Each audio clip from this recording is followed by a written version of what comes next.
오늘도 하나님의 은혜가 함께 하시기를 예수 이름으로 축원합니다. 하나님께서는 구약에는 성전을 두셔서 그 성전을 통하여 죄를 지은 인간들에게 구원받을 수 있는 기회, 그래서 성전을 향해서 하나님 앞에 기도하면 하나님이 들으시고 그 가운데에 죄를 범한 인간이라 할지라도 하나님 전에 나와서 그 가운데에 죄 사함을 받을 수 있는 그 길을 열어주신 것이 바로 성전입니다. 그와 같이 이 성전을 완성한 것이 교회인데, 신약에는 교회를 세우셔서 구약의 성전에는 어린 양의 피로 인하여 죄사함을 받는 표현을 했지만은 신약에는 예수 그리스도로 말미암아 그의 피로 말미암아서 우리에게 영원한 속죄를 이루어 주셨다라고 성경은 말씀합니다.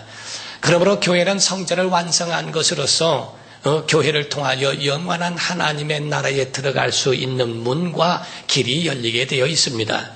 그러므로 교회의 머리는 예수 그리스도이시요 교회의 주인은 하나님이십니다. 그래서 마태복음 16장 16절부터 17절 18절 이하에 보면은 예수께서 너는 베드로라, 이 반석 위에 내 교회를 세우리니 라고 말씀하시므로 교회는 누구의 사람의 교회가 아니고 예수 그리스도의 교회라고 이렇게 말씀을 하셨어요. 제가 개척을 했기 때문에 우리 교회는 제 것이 아닙니다. 우리 교인들이 함께 헌금하고 함께 모여서 예배함으로써 시작했기 때문에 사람들의 것, 내 것이라고 생각해서도 안 됩니다. 교회는 하나님의 것입니다. 예수님이 세우셨고 성령에 의하여 이루어가는 교회는 하나님의 소유이지, 우리 성도들은 주인의식은 갖는다 할지라도 소유의식을 가져서는 안 됩니다. 예수 그리스도 안에서 구원받은 사람으로서 이제 하나님께로 나아갈 수 있는 그 통로를 여셨고 문을 여셔서, 그래서 우리가 하나님께로 나아갈 수 있는 그 복된 길에 설 수 있다는 것은 참으로 놀라운 복인 줄 믿습니다. 예수께서 이 땅에 오셔서 십자가에 죽으시고 부활하시고 하늘에 오르시고 승천하사 성령을 보내주심으로써 예수께서는 교회를 세우셨고 성도는 성령에 의하여 교회를 지키며 교회를 이어가며 하나님이 교회를 세우신 그 뜻을 이루어가며 살 수 있도록 만들어 주셨습니다. 그래서 교회를 통하여 많은 영혼들이 구원을 얻게 되었고, 교회를 통하여 많은 영혼들이 하나님께로 나아갈 수 있는 통로를 알게 되었다 하는 겁니다. 여러분이 아시다시피 교회는 건물이 아니고 인간의 모임이 있다고 해서 교회가 아니라, 교회는 예수 이름으로 모여 그의 구원받은 거듭난 성도들이 예배하는 곳을 가르쳐 이야기하고 있는 겁니다. 구약과 신약에 와서 초대교회의 12 제자들이나 선진들이나 모든 사도들이 함께 있어서 죽임을 당한 이유가 있는데, 그렇게 죽임을 당한 것은 교회를 지키기 위해서, 영혼을 구원하고 자기 영혼을 지키기 위하여 많은 그런 사도들과 주의 사람들이 세상을 떠나는, 순교하는 그런 일들도 있었습니다. 12 제자 가운데 베드로는 로마에서 십자가에 거꾸로 매달려 죽었고, 마태는 에티오피아에서 죽었으며, 안드레는 헬라에서 죽임을 당했고, 야고보라고 하는 사람은 예루살렘에서 목뱀을 당했으며, 빌립이라고 하는 제자는 소아시아 부르기아에서 죽임을 당했고, 바돌로메라고 하는 제자는 아르메니아에서 죽었습니다. 도마는 인도에서 죽었고, 알페오의 아들 야고보는 성전 꼭대기에서 떨어져 죽임을 당했고, 또 가룟 유다 대신에 뽑혔던 마띠아라고 하는 사람도 에티오피아에서 돌에 맞아 죽었으며, 가나안인 시몬이라고 하는 사람은 애굽에서 활에 맞아 죽는 일을 했습니다. 그런데 신기한 것은 그들은 억지로 죽은 것이 아니라 자원해서 죽었으며, 그들은 죽음에 대하여 두려워하지 아니하고 예수 그리스도의 제자로서 다 순교를 당한 사람들입니다. 요한이라는 사람만 거의 1세기를 살았는데, 그 사도 요한만 오랫도록 살아있으면서 영적 싸움을 했고 교회를 지키는 마지막까지의 일을 한 사람이라고 보는 겁니다.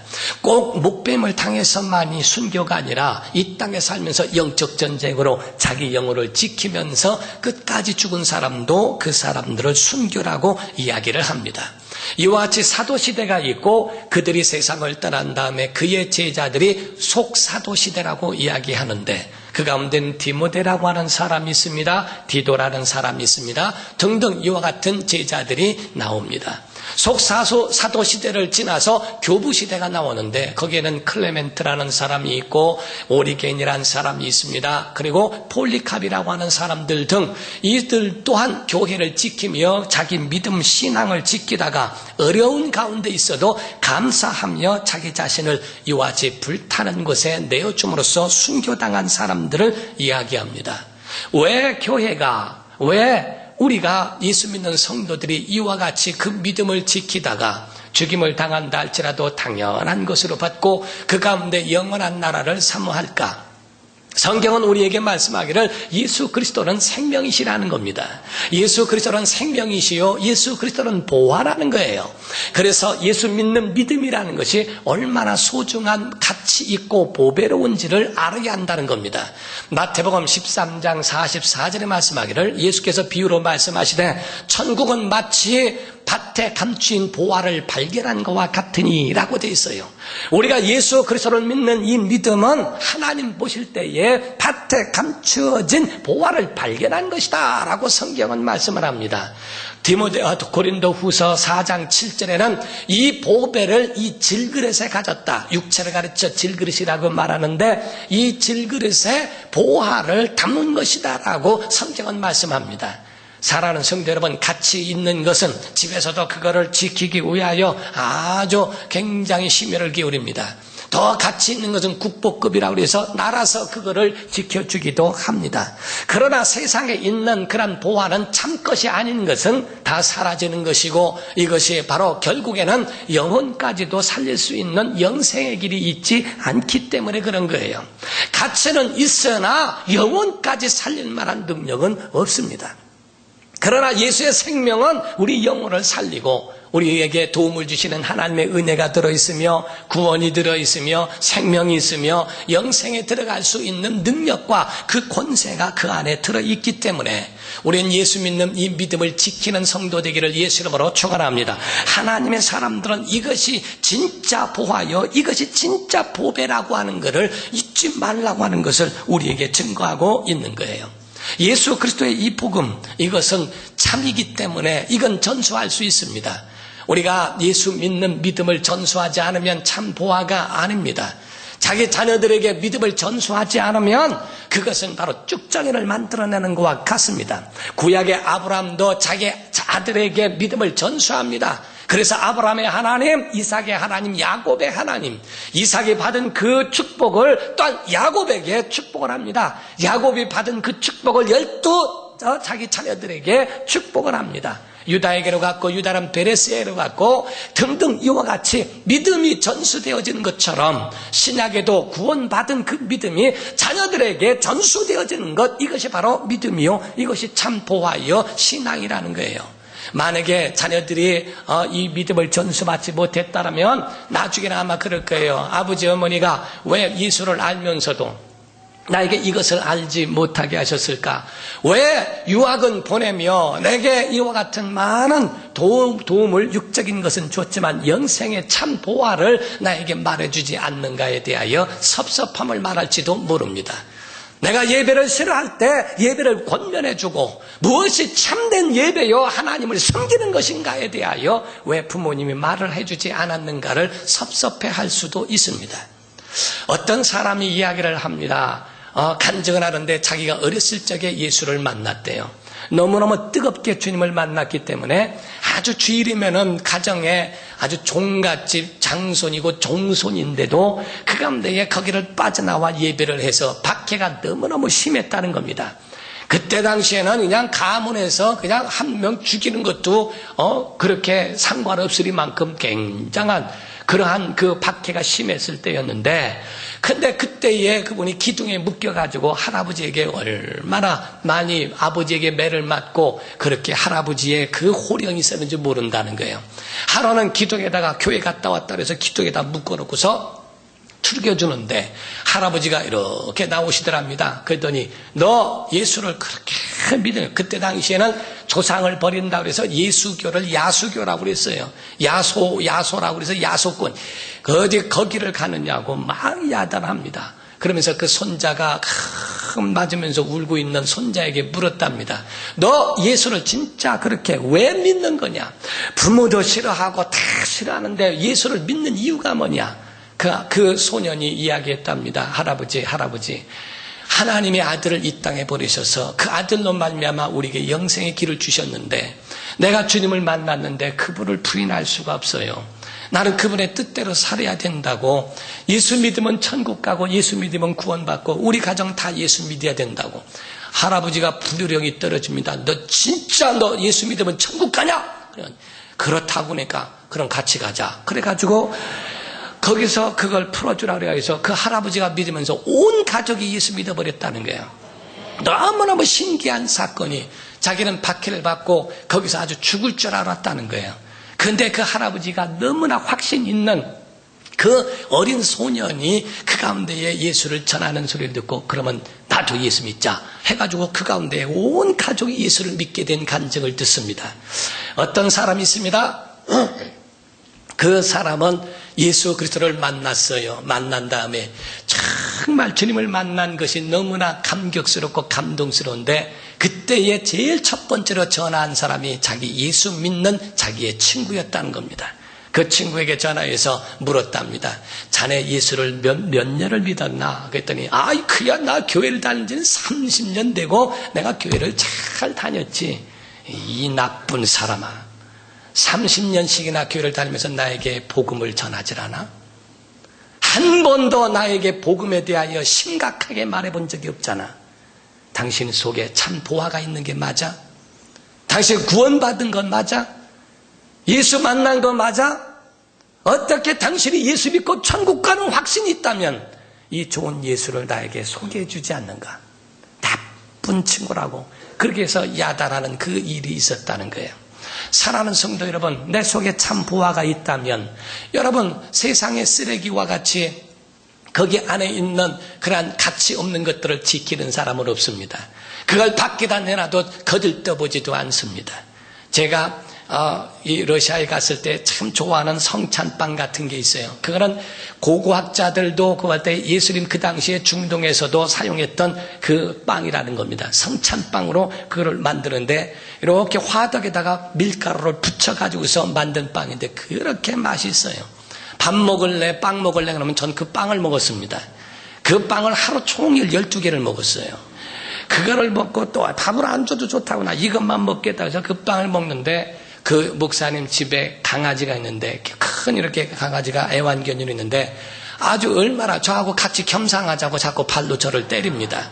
그럼 저 먹다가 그것 떼주면은 얼마나 잘 먹고 또 와서 먹으면 또 잘 먹고 그래 그거 12개를 다 먹어놓으니까 이거 또 더 사와야 되겠다고 그래 샀는데 그런 빵이 비슷한 빵은 있는데 그렇게 한 빵이 없다는 거예요. 근데 비슷하지만 이거 갖고 근데 생긴 거는 똑같이 생겼는데 먹어보니까 맛이 틀려요. 껄끄럽고 맛이 그 맛이 아니에요. 그래서 안 먹었습니다. 안 먹고 있는데 옆에서 그걸 먹으니까 또 그 강아지가 제 발을 툭툭 건드립니다. 그래서 이거나 니나 먹으라고 주었더니 개도 안 먹더라고요. 이게 참 신기하다 이게. 진짜 우리가 가치 있는 것은 우리 속에 있죠. 우리 속에 가치 있는 것은 지킵니다. 가치 없는 것은 개도 안 쳐다봅니다. 쓰레기 같은 것을 볼 때에 가치 있는 건 파먹는다 할지라도 전혀 그를 손도 대지 않습니다. 지나가는 사람도 쳐다보지 않습니다. 참된 가치 있는 것만 그거를 가지고 그거를 소유하려고 몸부림치겠죠.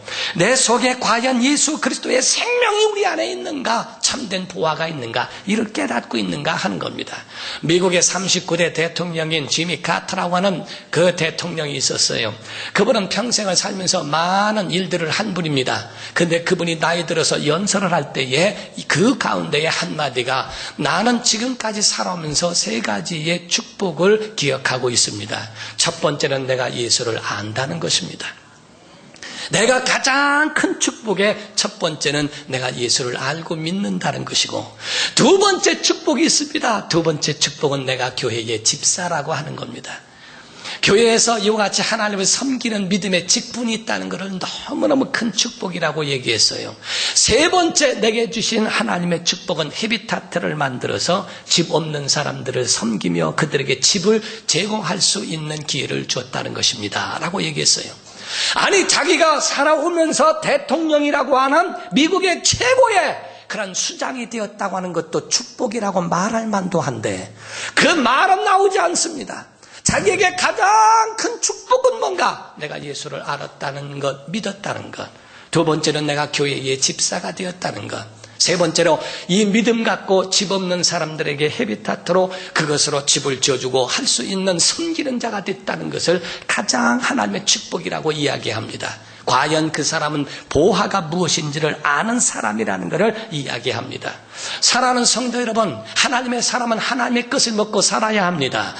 하나님의 사람이기 때문에 세상 사람들과 다른 거예요. 하나님의 사람이기 때문에 세상 사람들은 고민하지 않는 것도 고민하는 겁니다.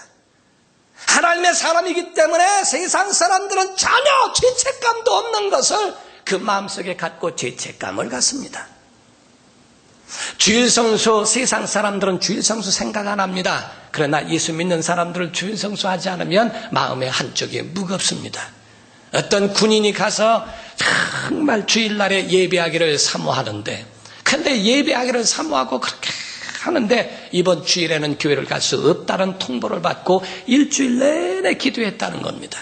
하나님, 나 예배 빠지지 않게 해달라고 막 기도하더니 결국에는 마침내 하나님께서 기도의 응답으로 예배할 수 있는 그런 환경을 열어주셨다고 응답이라고.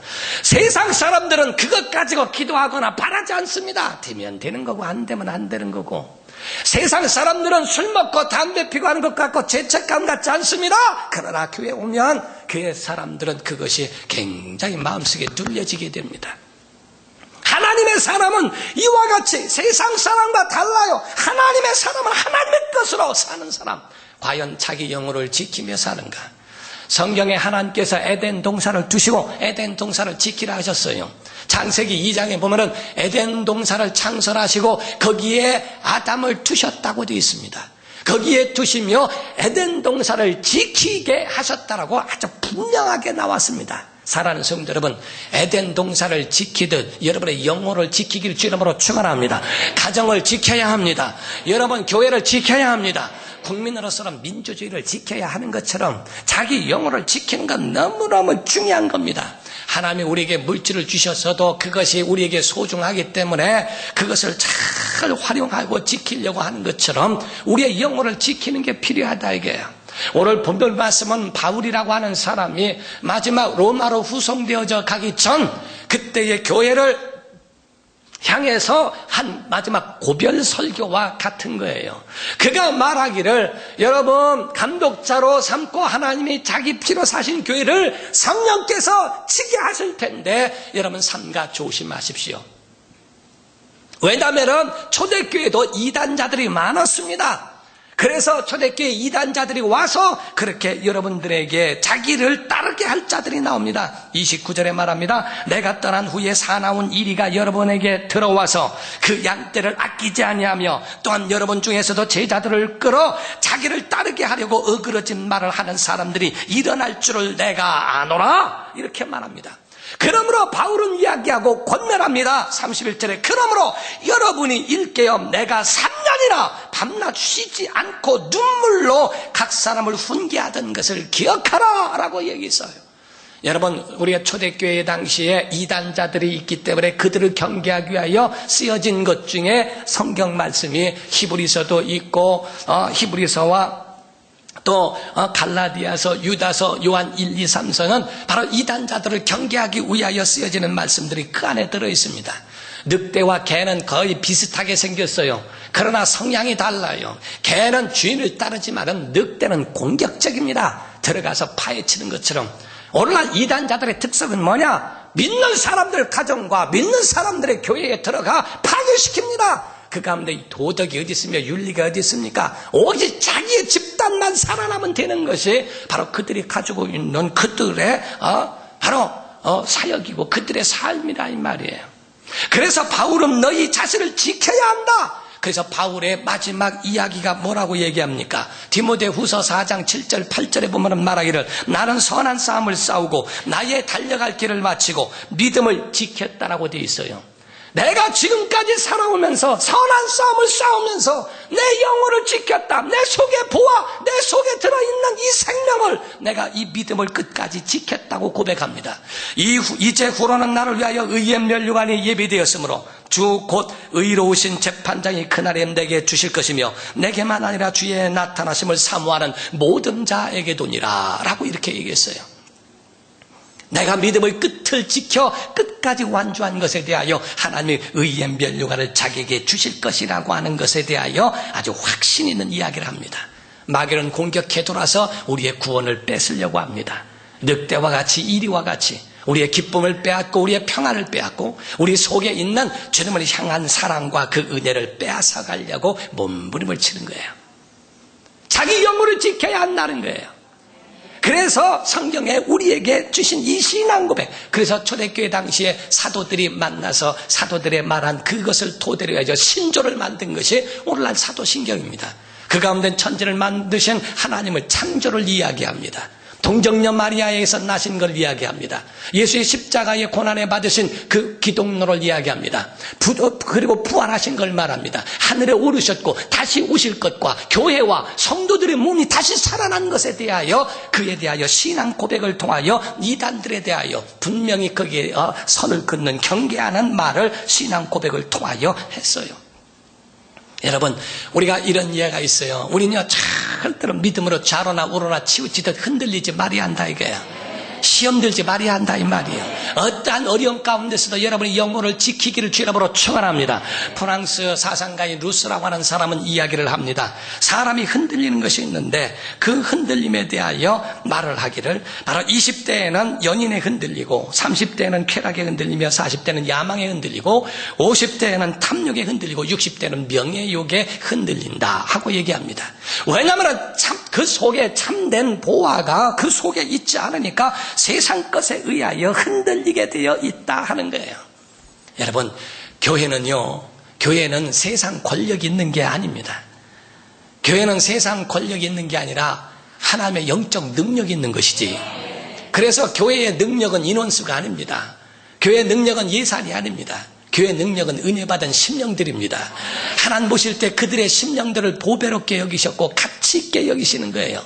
그들의 믿음을 얼마나 하나님이 보배롭게 여기시는가. 우리가 직분이 있다 할지라도 이 직분은 섬기는 일인 줄 믿습니다. 그래서 섬기는 일로 낮아지고 겸손하고 일평생 헌신하라고 직분을 우리에게 주신 거예요. 우리의 삶이라고 하는 건요, 침례 요한 같은 마음을 가져야 한다는 겁니다. 침례 요한은 바로 사람들이 찾아와서 이야기합니다. 제사장들과 바리새인들이 네가 메시아냐? 침례를 주고 막 사람들이 몰려오니까 네가 그리스도냐? 하고 묻습니다. 그때 요즘에 이단자 같으면 아마 그럴 거예요. 내가 메시아다 그럴 겁니다. 자기가 다 사람들을 끌어들이고 사람들을 영생으로 이끌 사람이라고 아마 그렇게 할지 몰라요. 침례 요한은 그럽니다. 아니라 나는 내 뒤에 오시는 이에 대하여 예비하는 자요, 길 가는 자요, 광야에서 외치는 자의 소리일 뿐이다. 나는 아니라 내 뒤에 오시는 이가 있는데 그가 바로 성령과 불로써 너에게 침례를 주실 분이시다. 그러므로 나는 그의 신들매를 들기도 감당치 못하겠노라. 사랑하는 성도 여러분, 모든 영광 하나님께 돌리고 모든 영광을 주님이 받으시도록 하는 것, 이게 바로 우리의 믿음이요, 우리의 믿음을 지키는 그것을 이야기합니다. 여러분의 가정도 지켜져야 됩니다. 여러분, 어떤 사람이요 이렇게 보니까 얘기하는데요, 글을 이렇게 쓴 거를 봤어요. 쓴 걸 보니까 유머로 썼는데 자기 남편을 죽이는 법 10가지가 있더라고요. 자기 남편 죽이는 법 10가지인데 제가 그거를 보고서 참 저렇게 죽이면 좋겠다라고 생각을 했어요. 왜냐면은 그 남편이 예수 안 믿어서 술 먹고 집에 들어온다 할지라도 맛있게 밥을 차려놓고 하면 아침에 일어나 놀래서 심장마비로 죽는데요. 퇴근하고 와가지고 늦게 와서 이럴 수도 없고 저럴 수도 없고 부인에게 잘못한 것이 있어도 그거를 다 용서하고 하면은, 아니, 당신 안 했던 짓을 왜 하느냐 하면은 말하지 않고 그냥 웃어주기만 하면 궁금해 죽는디요. 어쨌든 이렇게 죽이든 저렇게 죽이든 나중에 10가지를 다 얘기해서 그대로 했는데도 안 죽거든 난 그냥 데리고 살래요. 사랑하는 성도 여러분, 우린 가정을 하나님이 주신 거예요. 하나님이 여러분의 가정을 주신 것처럼 정말 가정을 잘 하나님의 축복 가운데 지키는 여러분 되기를 주 이름으로 축원합니다. 구원도 주셨고 은혜도 주셨고 생명도 주셨고 평안도 주셨어요. 뺏기지 말아야 합니다. 성경에 예수께서 직접적으로 다 주신 것이지만은 직접적으로 주셨다라고 하는 것이 몇 가지가 있는데 그 중에 두 가지가 평안을 너에게 주노니라고 되어 있어요. 나의 평안을 너에게 주노라 하고 요한복음 14장 29절에 말씀합니다. 이 평안은 세상이 주는 것 같이 아니하는 것이라고 주의 평안을 준다고 하셨고요. 그리고 또 요한복음 15장에는요 말씀하기를요 11절 이하에 바로 내 기쁨을 너에게 준다라고 말씀했어요. 그런데 그것을 16장에 가서는요 그걸 빼앗을 자가 없다라고 말씀하셨는데, 그런데 우리가 이 기쁨을 어느덧 시험 들면 빼앗기게 되고, 그리고 벌써 마귀의 공격을 받게 되면 평안이 사라져버립니다. 우리요 수련회 때 받은 은혜도요 끝까지 지킬 줄 알아야 하고요, 여러분의 가정과 모든 삶에 하나님이 주신 그 은혜를 지키고 마지막 끝날 그 지점에서도 하나님이 우리에게 준비하신 의의 면류관이 우리에게 예비될 수 있도록 우리 복의 사람 되시기를 예수 이름으로 축원합니다. 기도하겠습니다. 이 시간에 기도할 때 주여 우리에게 이와 같이 은혜를 베풀어 주소서. 이 은혜를 지키게 하시고 믿음을 지키게 해달라고. 세상 사람들은 아무리 많은 것을 가져도 허무합니다. 예수의 사람들은 그 안에서 기쁨을 누립니다. 주님, 이것 때문에 순교하고 이것 때문에 믿음을 지키다가 세상을 떠나기도 합니다. 이 믿음이 우리 안에 넘쳐나도록, 정말 생명이 있도록 이 큰 보화가 우리 심령과 자녀들에게 임할 수 있도록 붙잡아 달라고 우리 간절한 마음으로 다 같이 통성으로 기도하시겠습니다. 살아계신 하나님 아버지, 우리의 삶